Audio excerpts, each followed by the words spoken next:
Okay, now that we have set aside the embroidery that we just did, the next thing we need to do is prepare the strips for weaving. So I've got the as wide as the fabric times the 1.5 inch strips, and we're going to prepare this machine to do the wave stitch. So I am going to thread a silver metallic. It's one of these cheap knockoffs of the woolly nylon, the silver and white woolly nylon. So the first thing I do is I'm going to engage my threading tubes. Okay, and yes, my machine needs cleaning. Okay, so I'm going to put this in the normal place where it goes if you have a Babylock. If you don't have a Babylock, you may have to do just a 3-thread narrow overlock, and you might want to use your fancier, thicker threads, like a candlelight thread if you want it to be metallic. Or you can also use, you can use metallic thread, designer 7 thread, which is this really thick stuff. It's really thick serger thread. And I'm going to put that in the loopers. The wave stitch does use an awful lot of lower looper thread, which is this right here, comes out of here. So what I'm going to need to do is, on this model, which is for the evolution and the evolves, but it comes straight up to where normally the lower looper goes, but you're going to sort of put it into this thread guide over here, which is normally used for the cover stitch. And then I'm going to run it into the lower looper. So I'm going to make a thread cradle. So what you do is you take regular serger thread about 1 yard long, put the 2 cut ends together, put them through the threading port, and this is for the lower looper. Hold on to this end, push it through, and see it's come out over here. So I'm going to put this inside this loop that it's made, because what you do not want to do is you do not want to tie off threads, tie them together and pull them through, because then you could end up damaging the O-rings that are in the jet air threading. Okay, so that one's done. And then I'm going to put regular, this time I'm going to try pink metallic thread. And it's like a hot pink metallic thread. It normally, upper looper usually goes right here, but instead I'm going to shift it over one to the left, to the left. It's still going to go in here. And this should thread just fine. Put this in the threading port.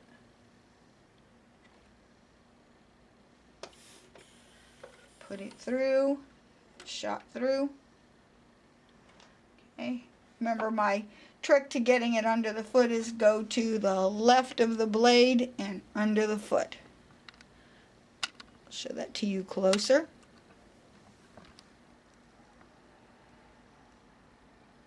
Okay.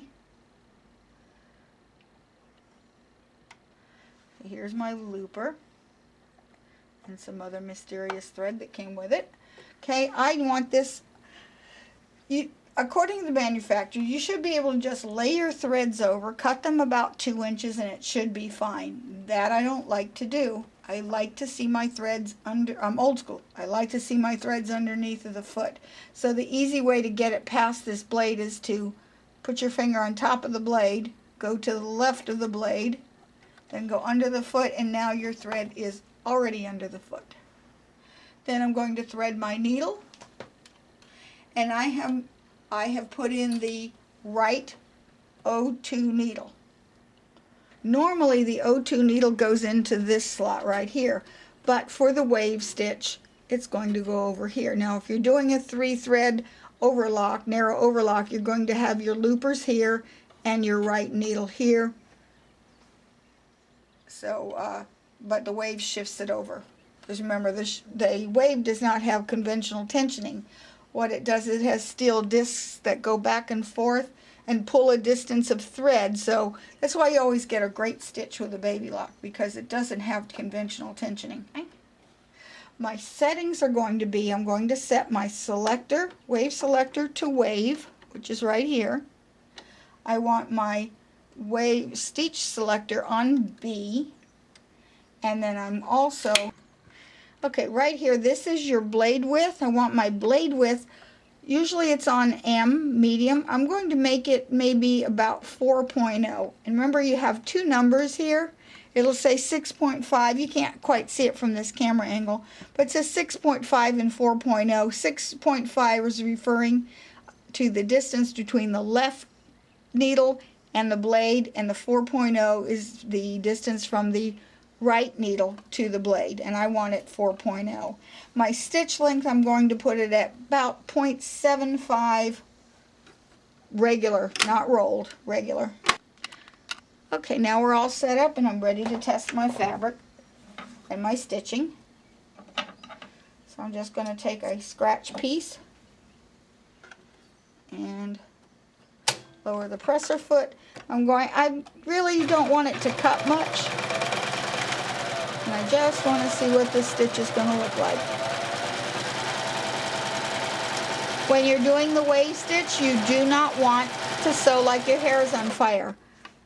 The upper looper thread has got a lot of thread coming at one time. So you don't want to go too fast. I want my differential feed on neutral, which is right here. Okay, and that actually, I like the way this stitch looks. I'll show it to you.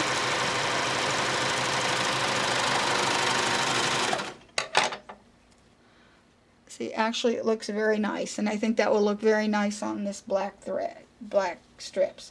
So I am just going to stitch and stitch and stitch all 4 of the black strips.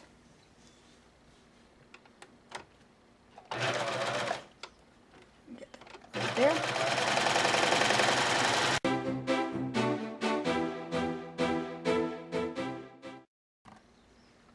See, that stitch looks very, very nice. Okay, I'm going to go ahead and stitch the rest of these, and then I will come back and show you what I'm going to thread for the pink strips. Okay, my thread broke. My upper looper thread broke, and the reason it broke is because this is one of the superior threads, and it is a conventional type of spool. Here's the spool, and the problem is there was a notch that I did not notice before, and it got caught in the notch. So what has happened is now I have a break right there. So how on earth do I get that to fix without anyone noticing it? So I rethreaded my machine, so I'm going to watch where it stitches.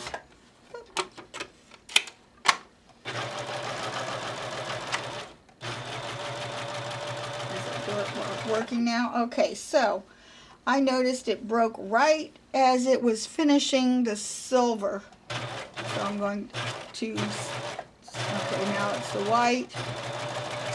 And just as it finishes the silver, I'm going to raise the presser foot, pull this needle thread, and I'm going to pull it some more, and I'm going to sneak this thread underneath of it right as it finishes, so the needle is right as it's finishing the silver, and then continue stitching. And you probably wouldn't, oh, you got too far in. And you really will have to look close to see where it broke. Okay, I'm going to continue stitching and hopefully it won't break again. Okay, I have made my strips. So here's the dark ones and the light ones. I've got lots and lots of these strips made, enough for two placemats. So the next thing I'm going to do is I am going to take my back of my placemat fabric and I'm going to fuse the fusible fleece to it. Okay, I'm going to press it down so that it's well adhered, and you want to use a pressing cloth. And then after I do that to the front of this, okay, now that we have finished the embroidery, it's now time to make the rest of the placemat. So the first thing I'm going to do is take the piece that I just embroidered. I'm going to square it up so that it is 8 inches wide and 13.5 inches long, and just set it aside for now. Now we're going to start preparing the back. So I have my back piece, which is 13.5 by 19, 13.5 by 19 here. And after that, I have taken a piece of fusible web 19 inches by 13 inches and fused it to the back so that I have double-sided fusible fleece, because they don't make fusible fleece double-sided. And you can use Misty Fuse, Wonder Under, any fusible web that you're comfortable using, you can use that. So the first thing we're going to do, we're going to draw a line 12 inches from the left side of the placemat. And I'm just going to use you can use a pencil, friction pin, it doesn't really matter. Okay, so I'm going to draw one line here.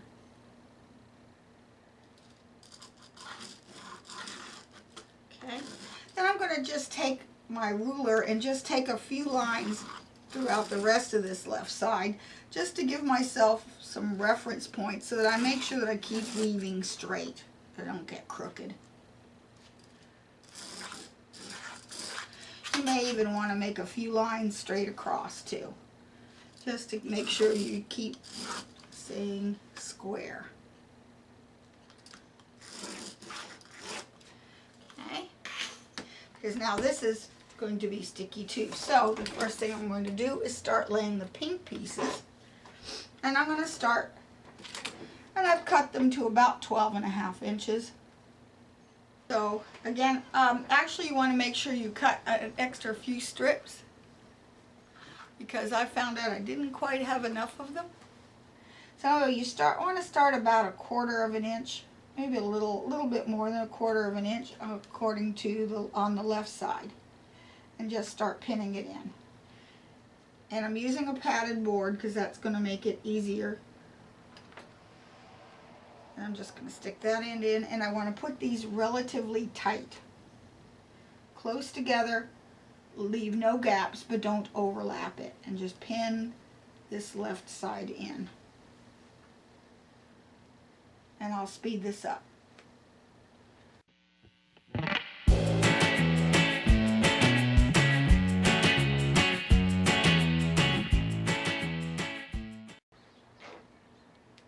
I'm going to put a few pins on the ends of these, like every other one for now.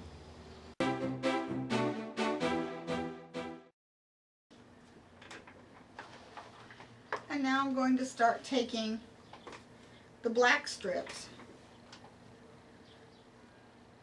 and you go top to bottom or bottom to top, doesn't matter.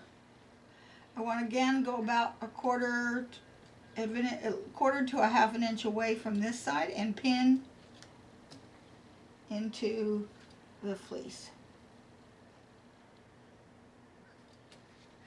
Now this is an over. I'll lift this one, lay it close, straighten that. I'm probably going to now move this pin from the top to the bottom as I get it set. Okay, this one is over.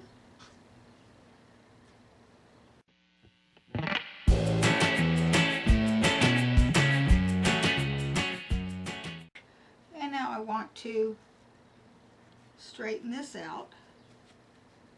Move this a little over and tighten it. And I'm going to pin down the bottom.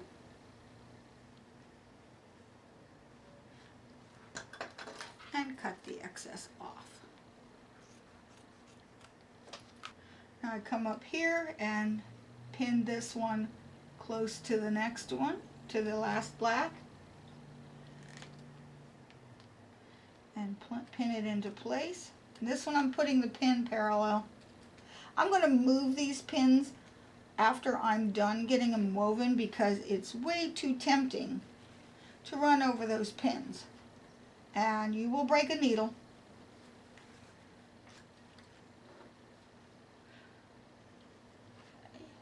And of course, there. I'll put an extra pin here.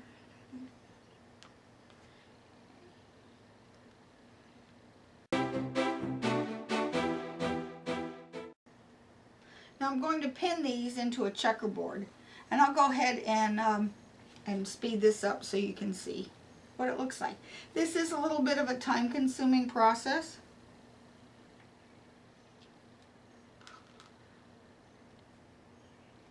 But it's worth it.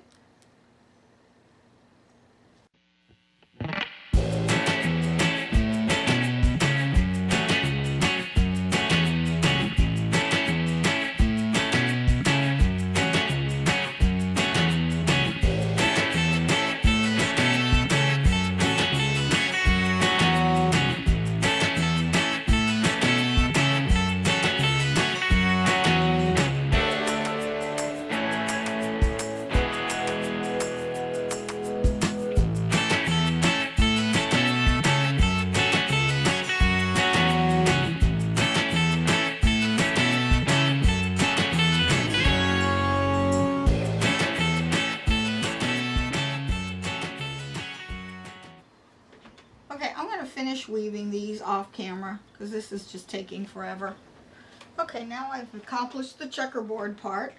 So the next thing I want to do is reposition all these pins so that they are on the outside, so that I am not tempted to run over them.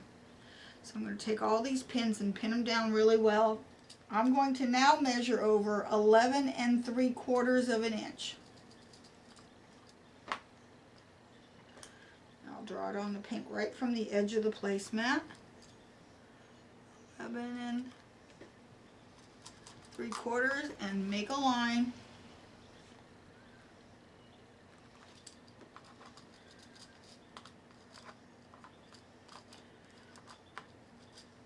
Okay.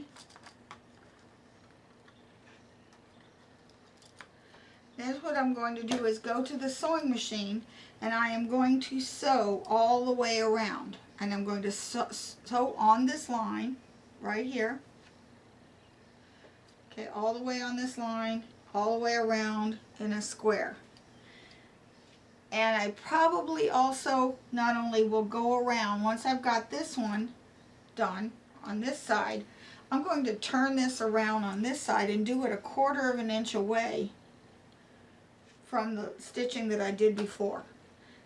What that will do is it'll help hold these little flaps from getting in your way whenever you are trying to do the wave stitch to seal in the edge. So I'm going to go to the sewing machine and I'm going to go ahead and sew that. Okay, now I'm going to sew straight down this edge and just stop just before I get to a pin.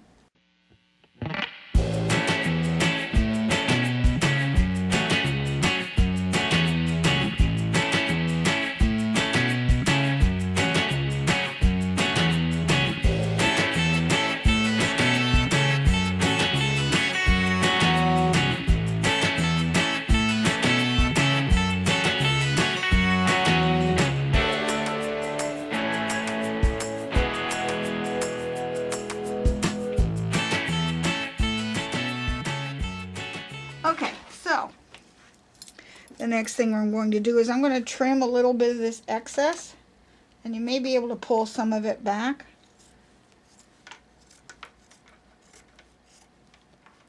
I don't need all this on the ends. And it just adds extra bulk. Take this piece, put it right sides together over here, sew the seam, a little bit more than 1/4 of an inch. Actually check it, sew it 1/4 of an inch and make sure it goes to the end. I can go a little more. I'm going to go like 3/8 of an inch. go over here.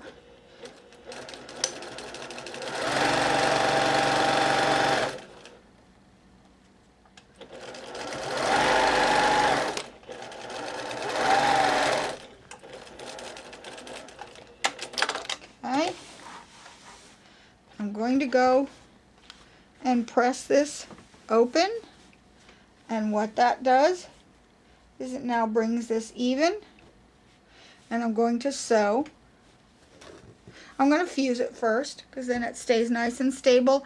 I don't have to quilt it if I fuse it, and then I will be back. Then we go back to the serger and then it will be all finished. Okay, I have squared it off. It's sewn on all the sides. It's fused to the back. And now I'm going to take it back to the serger and I'm going to put the decorative wave stitch over the whole thing. Okay, and now I'm going back to the same wave stitch I was using before to finish the edges of this. Now I'm going to make the stitch width a little wider. I want the blade width a little wider, and I'm going to be very careful that these don't flip around on me. Do not try to turn corners. And I really don't want to cut either, so I am using just the edge of the blade as my guide.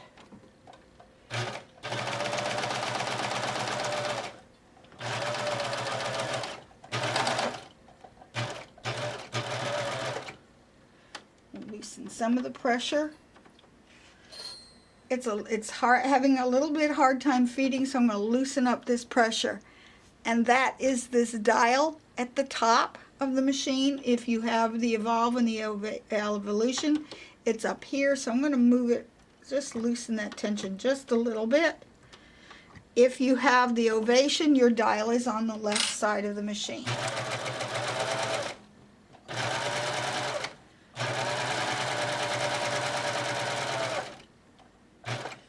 And you might, this is where it might help to use these to go underneath of the foot, the tweezers.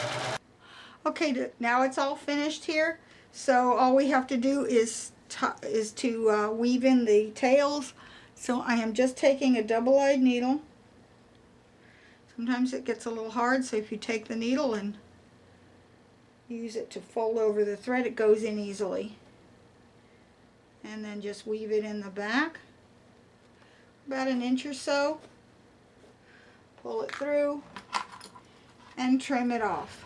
Okay, our project's all finished. All the corners are woven in, all the thread tails are woven in, and so it's finished, and it really is adorable. So if you have any questions, you could give us a call at Attic Treasures at Occoquan, Virginia at 703-490-1536, or you can email me personally. I'm Jerry Ford at waltzquilt@yahoo.com. If you'd like a copy of the embroidery design and the written instructions on how to complete this woven placemat, then shoot me an email at waltzquilt@yahoo.com, and I'll be happy to send you the PES embroidery design for a 5x7 and the written instructions. So until next month, bye. Thank you for watching.